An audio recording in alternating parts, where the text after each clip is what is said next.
Mesdames et messieurs, bonsoir et bienvenue à cette émission spéciale consacrée aujourd'hui à la coopération algéro-italienne. Une relation appelée à se solidifier, à prendre son élan, tant sur le plan économique, où les jalons sont déjà jetés, que sur le plan politique, où les deux pays semblent sur la même longueur d'onde, notamment sur le dossier libyen et la Tunisie. Deux pays aux approches communes, celle soucieuse de rétablir la stabilité et la sécurité que celle appâtée par le profit. L'Italie et l'Algérie, une relation qui n'est plus à faire, tant de points que se partagent ces deux pays depuis la guerre de libération, où le soutien de l'Italie a été indéfectible à l'Algérie, une position que retiendra l'histoire comme elle retient les fourberies et les capitulations. Sur le volet économique, l'Algérie a démontré une fois de plus, n'en déplaise à ses détracteurs, qu'elle était un partenaire économique fiable. Bref, une harmonie totale qu'on appelle en termes politiques convergence de points de vue. Pour en parler, nous accueillons avec beaucoup de plaisir nos deux invités. Il s'agit de M. Ismail Hadjaj, représentant de l'association Mattei en Algérie. Il est avec nous par téléphone. M. Hadjaj, bonsoir et bienvenue à notre émission. Bonsoir à tous, bonsoir tout le monde, toutes mes salutations à tous nos téléspectateurs. Merci beaucoup, Merci, M. Ismail Hadjaj. Et nous avons par Skype, à partir de l'Italie, M. Giuseppe Aconcia, professeur de la géopolitique dans la région MENA, c'est-à-dire l'Afrique du Nord et le Moyen-Orient, à l'Université de Padoue. Vous êtes également, M. Aconcia, journaliste indépendant. M. Aconcia, bonsoir et merci d'avoir accepté notre invitation. Bonsoir à vous, très content d'être avec vous ce soir. Plaisir partagé, M. Aconcia. Donc, pour commencer, depuis 2 jours déjà, depuis hier, le président algérien est en visite officielle en Italie où ils chercheront les deux pays, les deux délégations à surtout élargir, enrichir ces relations qui sont appelées justement à s'améliorer. L'Algérie et l'Italie, un partenariat qui n'est plus à démontrer, comme je le disais tout à l'heure, une relation donc séculaire marquée par des stations de l'histoire qui ne peuvent que booster les deux pays à aller de l'avant. Qu'en pensez-vous, Monsieur Giuseppe? Oui, la visite du président algérien aujourd'hui à Rome a été très importante. Il y a un accord entre l'Italie et l'Algérie sur le développement énergétique et les explorations conjointes entre Eni et Sonatrach. Mais on peut dire que l'Algérie, et comme a dit Mattarella, le président italien, est un partenaire stratégique pour l'Italie. Il y a un dialogue, des coopérations stratégiques entre les deux pays qui se développent. La visite est arrivée quelques mois après la visite de Mattarella en Algérie et la visite du dernier mois d'avril de Mario Draghi, du Premier ministre algérien. Et ça a souligné beaucoup l'amitié et la confiance entre les deux pays, qui a été augmentée par les efforts pour une collaboration entre l'Union européenne et l'Algérie, une collaboration intensifiée dans les derniers mois, en attendant ce fait en Ukraine, comme a été souligné par le président Mattarella. Et Rome et Alger ont des accords très importants, par exemple pour la réalisation d'un câble maritime sous-marin. Absolument, oui. Nous allons y revenir d'ailleurs, Monsieur Giuseppe. Oui, allez-y, continuez votre idée, allez-y. Et aussi, il y a la possibilité d'intensifier la coopération entre Terna et des entreprises italiennes avec des entreprises algériennes, le développement des capacités maritimes au niveau civil et militaire. Et en général, Mattarella et Tabuni ont dit qu'il n'y a pas des obstacles qui empêchent la coopération bilatérale entre les deux pays. Et il faut se souvenir que l'Italie, 38% du gaz arrive de la Russie, 8% de l'Algérie, donc l'Algérie est le deuxième fournisseur de gaz après la Russie pour l'Italie. Et de l'autre côté, l'Italie est le troisième client de l'Algérie après Chine et France. Donc les deux pays ont des accords très importants. Il y a des accords entre Eni et Sonatrach qui ont été augmentés et ça va augmenter les flux à travers le Transmed jusqu'à 9 milliards de mètres cubiques de gaz en 2023. Donc ça veut dire que les deux pays ont des intérêts partagés très importants au niveau énergétique et économique.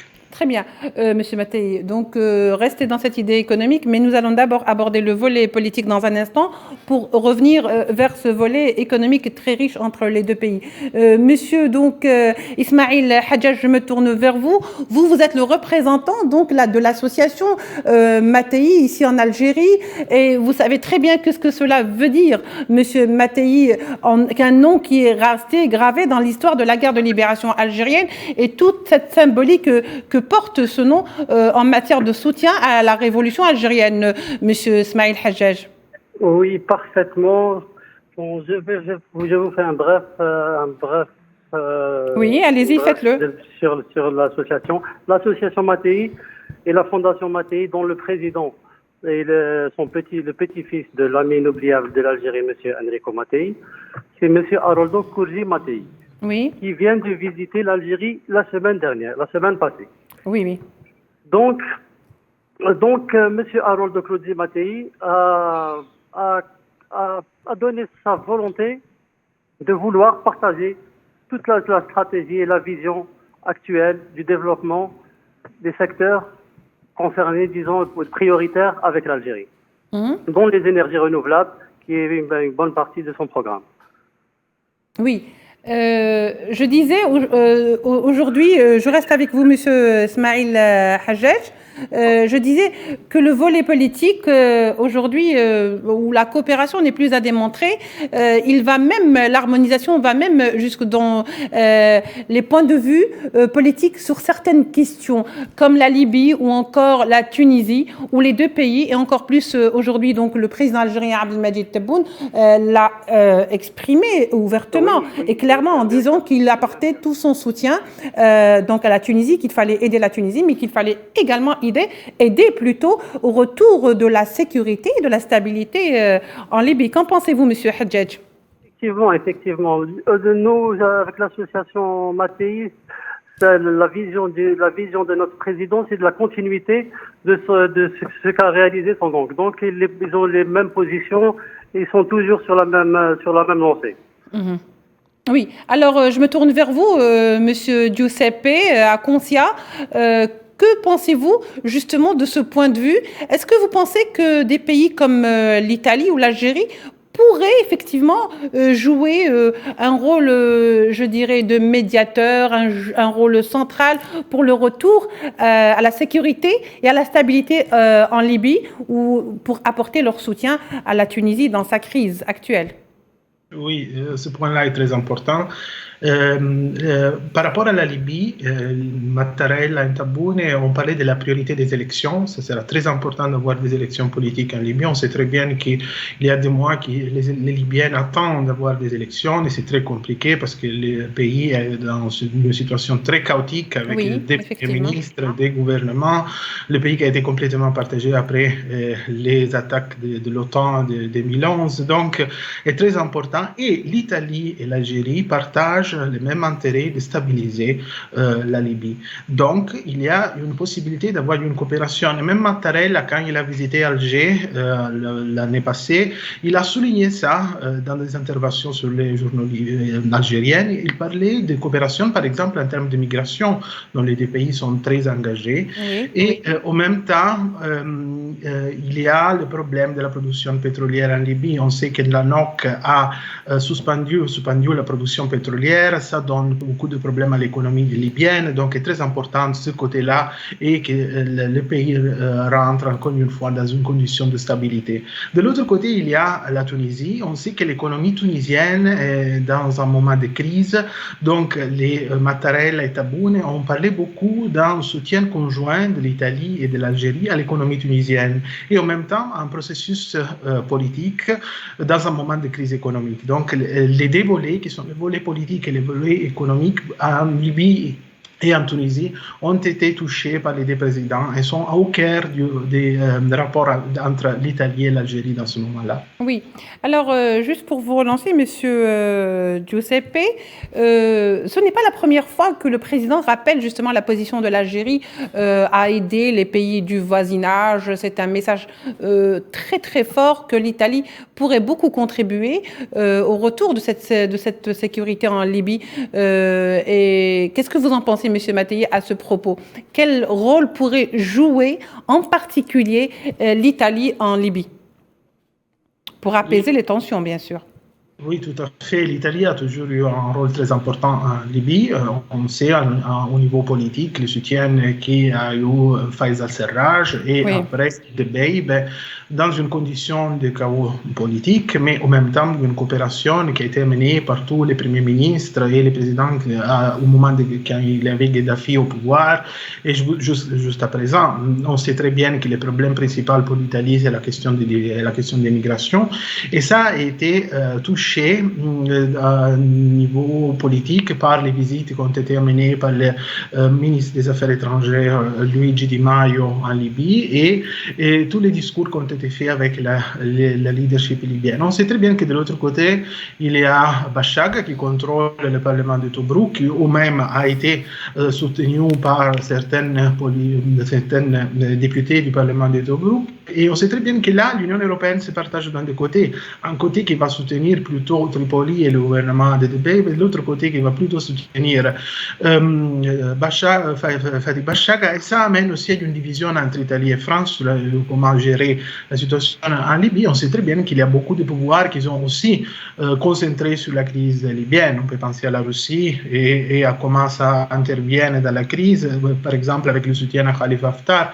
Et de l'autre côté, qui est le général qui contrôle la Cyrénaïque, et de l'autre côté, le soutien qui arrive de Turquie et Qatar au gouvernement de Dbeib en Tripolitaine. Donc la situation est très compliquée et les pays européens, inclus l'Italie et les autres, peuvent jouer un rôle très important qui a été jusqu'à présent joué juste par l'OTAN et par les pays qui ont soutenu l'attaque de l'OTAN, donc la France et l'Angleterre, qui ont détruit complètement et qui ont mis les pays dans la condition chaotique qui est dans ce moment, qui est là, dans ce moment-là. Et tout le monde peut la voir. Oui. Alors, je reviens vers vous, Monsieur Ismail Hadjadj, vous qui êtes donc président ou représentant de l'association Enrico Mattei en Algérie. Pensez-vous qu'aujourd'hui l'Algérie ou l'Italie même, ou les deux pays ensemble, auraient fort à gagner en essayant un petit peu de faire évoluer ce côté culturel, ce côté tourisme? Vous qui êtes déjà président de l'association, quel rôle pourrait jouer votre association justement pour enrichir un petit peu ces deux secteurs? Représentant de l'association. Oui, représentant. Le président, c'est M. Aroldo Mattei. Absolument. Merci à mon avis, l'avenir des relations économiques algéro-italiennes, en ce moment, sont très bonnes, hein, compte tenu de l'amitié des deux pays. L'Algérie et l'Italie est l'actualité du guide stratégique en coopération économique, où le président de la République, Abdelmajid Tebboune, a appelé au renforcement de l'amitié entre les deux pays et en créant des joint ventures qui pourront contribuer à la relance économique et à l'assouplissement peut-être aussi oui, allez-y. L'assouplissement dans la nouvelle loi sur l'investissement était plus que parfaite pour un début, pour un bon démarrage. Je pense que c'est le moment adéquat. C'est le moment adéquat pour réaliser tout ce qui est nécessaire en premier lieu. Oui, alors... La visite du président de Abdelmajid Tebboune en Italie est considérée comme une opportunité pour renforcer cette coopération. Oui. Alors, effectivement, vous le disiez si bien, c'est aussi peut-être une opportunité pour un petit peu revoir les modalités de ce qu'on appellerait donc le déplacement des biens, mais également les déplacements des personnes entre les deux pays. Par cela, j'entends bien sûr les facilitations de déplacement pour les Algériens aussi bien que pour les Italiens. Effectivement, toutes ces facilités et toutes ces facilités contribueront sans doute à une bonne coopération. D'accord. Très bien, Monsieur Hadjadj. Alors, il y a une question. Oui, très bien, Monsieur Hadjadj, restez avec nous. Monsieur Giuseppe Aconcia, il y a quand même une petite question qui me brûle un petit peu les lèvres. L'Algérie, par cette visite et par la visite déjà auparavant du président italien en Algérie, et puis celle qui lui a été rendue aujourd'hui par le président, son homologue président algérien Abdelmajid Tebboune, l'Algérie a prouvé qu'elle était un partenaire économique fiable, de taille. Est-ce que cela ne prêterait pas un petit peu à réfléchir à certains partenaires qui ont fait d'autres choix que celui de l'Algérie? Ah, tout à fait. Maintenant, l'Algérie a une position stratégique pour l'Italie et ça va augmenter avec le passé du temps et ça va toujours être plus important pour l'Italie au niveau énergétique, mais pas qu'au niveau des gaz et Absolument. pétrole, même pour les énergies renouvelables. Et ce point-là a été touché dans la visite d'aujourd'hui et dans la rencontre entre Mattarella et Tebboune.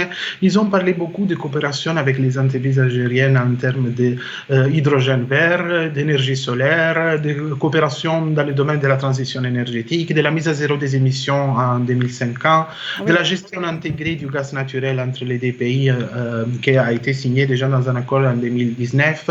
Donc, il n'y a pas juste l'énergie et les intérêts qu'on a déjà nommés ce soir. Oui. Après, il y a des accords qui sont très importants pour les deux pays sur le niveau des secteurs du tourisme, de la culture, des petites emprises. De l'enseignement supérieur également. Tout à fait, de la lutte contre l'évasion fiscale, de l'agriculture, qui sont des domaines, des volets très importants dans ce moment-là. On pense à l'agriculture, par exemple, le problème du blé qui a été lié à la crise en Ukraine. Donc, c'est très important la coopération bilatérale dans plusieurs domaines. Et aussi, il y a, comme vous disiez avant, une rencontre entre les communautés. Et même Tebboune a rencontré la communauté algérienne en Italie. Donc, il y a une relation privilégiée, pas juste au niveau économique et des autres énergies renouvelables, comme on a dit, de la coopération avec les entreprises, donc au niveau financier et économique, mais même au niveau humain, entre les gens, entre les personnes, entre les Algériennes et les Italiennes, ça devient toujours plus important, plus relevant. Ce qui est le plus important, il me semble. Alors, vous avez parlé de coopération, les domaines qui ont été explorés, les domaines qui sont appelés justement à être développés entre les deux pays, comme le domaine énergétique qui est en tête de liste, si vous laissez un petit peu le cœur de toute cette coopération, le gaz ou l'électricité. Et puis, en parlant d'électricité, on a parlé de la réactivation d'un câble électrique sous-marin qui desservirait l'Italie, mais pas que, puisqu'il y aura aussi d'autres pays européens qui vont en bénéficier. Donc, un projet colossal. Vous ne pensez pas cela, Monsieur Giuseppe? Oui, tout à fait. Le projet, c'est un club maritime sous-marin pour amener l'électricité à toute l'Europe. Donc, ça va passer à travers l'Italie, mais ça va amener l'électricité aux pays européens. Donc, ça va augmenter les relations et améliorer les relations, la collaboration entre l'Union européenne et l'Algérie plus en général. Ça va intensifier la coopération spécialement entre Sonelgaz et Terna et ça va amener à un niveau plus important des relations bilatérales, de développement des capacités maritimes et militaires entre les deux pays. Donc, ça va vraiment améliorer la coopération bilatérale à ce niveau-là.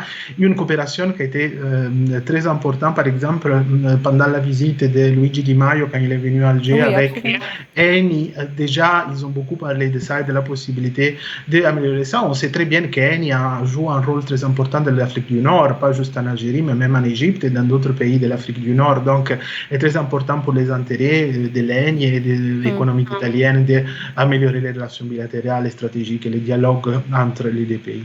Oui, alors, juste pour finir, pour aller vers M. Ismail Hajjaj, mais au fait, c'est une opportunité pour l'Italie, comme ça l'est aussi pour l'Algérie, puisque cette coopération intervient en période de crise ukrainienne. Donc, il faut absolument en tirer profit quand il y a ce genre de partenariat très rapproché, d'autant plus que, comme disait dans sa déclaration, leur conférence de presse conjointe, les deux présidents, disait Abdelhamedjid Tebboune, que de tout temps, à travers l'histoire, il n'y a eu le moindre grain de sable entre la relation avec l'Italie, l'Algérie avec l'Italie. Donc vous pensez que c'est l'harmonie totale, d'autant plus, comme je le disais, en cette période de crise. Ça pourrait être profitable à l'Italie, mais également à certains pays européens, M. Giuseppe. Oui, tout à fait, oui. Vous avez raison. Il y a une relation privilégiée entre Italie et Algérie et entre l'Union européenne et l'Algérie à ce moment-là, un moment de crise politique avec la guerre entre Russie et Ukraine, un moment de crise énergétique où les pays européens regardent avec intérêt à l'Afrique du Nord, à la Méditerranée en général, à la Méditerranée centrale, à la Méditerranée orientale. Mais comme on disait, à un moment de crise qui amène aussi à un rapprochement culturel entre les deux côtés. On fait un exemple sur ce point-là. Taboune, demain, sera dans la ville de Naples, qui est la ville la plus importante dans le sud d'Italie, comme Mattarella a visité Annaba quand il était en Algérie. Donc ça, encore une fois, est clair comment sont enracinées les relations bilatérales entre les deux pays et comment ça amène une rencontre avec tous les côtés du pays, même les côtés moins privilégiés, comme peut être le sud d'Italie. Et ça a été fait déjà par le président Mattarella quand a visité pas que Alger, mais a visité même la ville d'Annaba. Oui. Alors, M. Ismail Hajj, je me tourne vers vous. Que pensez-vous d'abord de cette coopération sur le plan donc énergétique, mais pas que, puisque de toute façon, l'Algérie est très ouverte ou très projetée vers la construction de stations, ou je dirais de matériel, de panneaux de photovoltaïque, ou ce qu'on appellerait les énergies renouvelables. Vous êtes un jeune représentant, donc vous pouvez un petit peu nous parler de ça, puisque c'est un domaine qui intéresse beaucoup aussi les jeunes. Merci à vous, merci beaucoup. Bon, à la lumière de ce que les rapports économiques indiquent sur les relations de l'Italie avec l'Algérie, il semble que l'Algérie essaye d'augmenter le volume des échanges commerciaux et de la coopération avec l'Italie amie de nombreux domaines. L'Algérie travaille sur le principe du respect de ses partenaires et amis, et l'Italie est parmi les amis. Et Enrico Mattei fait partie du trait d'union entre l'Algérie, de l'amitié entre l'Algérie et l'Italie. Oui. Pour tout ce qui est tout ce qui est sujet d'énergie renouvelable, notre président, M. Aroldo Cruzzi Mattei, a une vision assez claire et précise sur ce domaine. Il a donné son accord préalable pour transférer sa technologie sur quelques années. Donc maintenant, notre mission est de réaliser tout ça sur le terrain. Oui, voici, donc comme je le disais tout à l'heure, c'est des panneaux photovoltaïques. Le projet verra le jour à Bel Abbès, donc à l'ouest du pays, voilà, donc qui gagnerait énormément à être élargi à d'autres régions algériennes. C'est un projet parmi les projets des énergies renouvelables. Très bien. Donc, Monsieur Giuseppe, il est également question de partenariat en industrie navale civile, c'est très très important, et même militaire. Il y a aussi le domaine de l'agriculture. Que pourrait apporter l'Italie en matière d'industrie navale à l'Algérie qu'elle n'a déjà ? Oui, clairement, il y a des volets stratégiques qui peuvent être amenés dans ce côté-là au niveau militaire, au niveau naval, et ça a déjà passé avec d'autres partenaires de l'Afrique du Nord.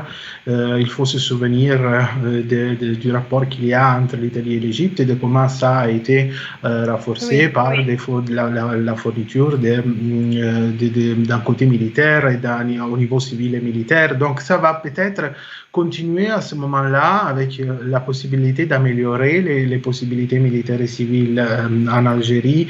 Et ça va être donc un partenariat qui ne va pas juste avoir un côté important et qu'on peut dire historique même, parce qu'en fait, si on regarde le visage du président et la façon dans laquelle la rencontre a été faite, il y a un côté historique, parce que les deux pays sont vraiment dans un état d'amitié et de confiance qu'il y avait dans le passé, mais qui maintenant a été renforcé.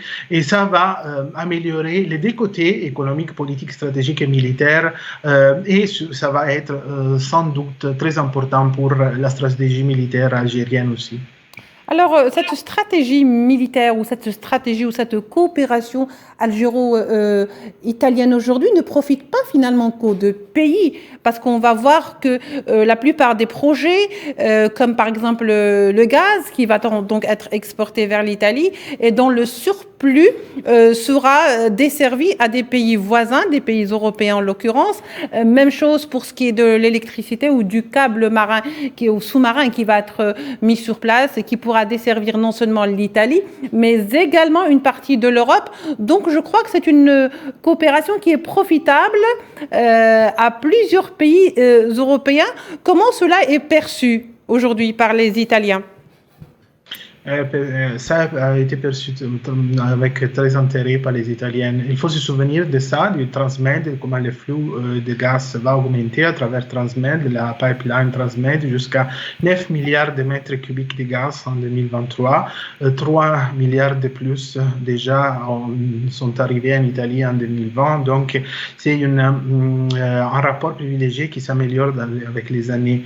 Et ça va être toujours plus important avec l'importance que les pipelines comme Transmed ont pour l'Italie et même dans la Méditerranée centrale et dans la Méditerranée orientale. Il faut penser à Zornef et aux autres infrastructures qui ont été pour la production de gaz qui sont très importantes pour les intérêts italiens. Oui. Ça va être pareil avec Transmed et ça va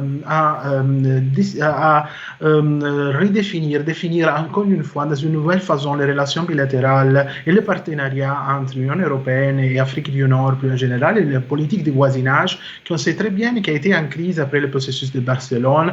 Et peut-être ça, c'est le moment historique important pour regarder vers l'Afrique du Nord, vers le côté du nord de la Méditerranée, parce qu'en fait, on sait très bien que la crise géopolitique qui a déterminé la guerre en Ukraine a déterminé une condition dans laquelle les relations géopolitiques entre les pays européens et les autres partenaires dans l'Afrique du Nord, mais pas juste dans l'Afrique du Nord, on peut penser à l'Asie, on peut penser à d'autres pays, et même en considérant autres médiateurs dans ce contexte-là, comme la Turquie, ça a été beaucoup changé par les rapports bilatéraux, et donc ça va sans doute changer le bilancement, les rapports, le rapprochement entre les deux côtés de la Méditerranée. Oui, alors vous faites très bien de le dire, parce que ça me permet un petit peu de rappeler, si vous voulez, les échanges ou le taux des échanges entre les deux pays. Alors, les échanges commerciaux ont atteint les 8 milliards 500 000 dollars en 2021, contre 6 milliards par rapport à 2020, ce qui est énorme, ce qui n'est pas rien. Alors, les exportations algériennes, je le rappelle, vers l'Italie ont avoisiné les 6 milliards 24 millions de dollars en 2021, alors que les importations en provenance de l'Italie ont atteint les 2 milliards 26 millions de dollars. C'est dire que les échanges entre les deux pays sont assez fructueux et assez riches. Je me tourne vers vous, Monsieur Hadjadj Ismail. Vous qui êtes un jeune représentant d'une association qui représente Enrico Mattei et je disais toute la symbolique que cela implique pour l'amitié algéro-italienne, il y a énormément de projets qui seront mis en œuvre ou sont en cours et surtout par rapport aux renouvelables, puisque quand on dit énergie renouvelable, on dit aussi l'énergie du futur. Est-ce qu'il y a une réflexion autour de ça au sein de votre association, Monsieur Hadjadj? Bien sûr qu'il y a une réflexion. Il y a le projet, l'un des projets les plus importants sur les énergies renouvelables que consiste à réaliser l'association Mattei, c'est la production d'hydrogène. La production d'hydrogène et de son exportation vers l'Italie. Mmh. Donc, oui, allez-y. Donc, nous espérons pouvoir commencer, parce que c'est nouveau pour moi cette représentation. Ça fait que 2 jours, ça fait 2 ou 3 jours que Monsieur le Président était là. Voilà. Donc, nous ferons le maximum pour coordonner avec les autorités concernées, avec tout le monde pour pouvoir réaliser tous ces projets. Je pense que ce sera faisable vu le démarrage ou la façon dont cela a démarré entre les deux pays.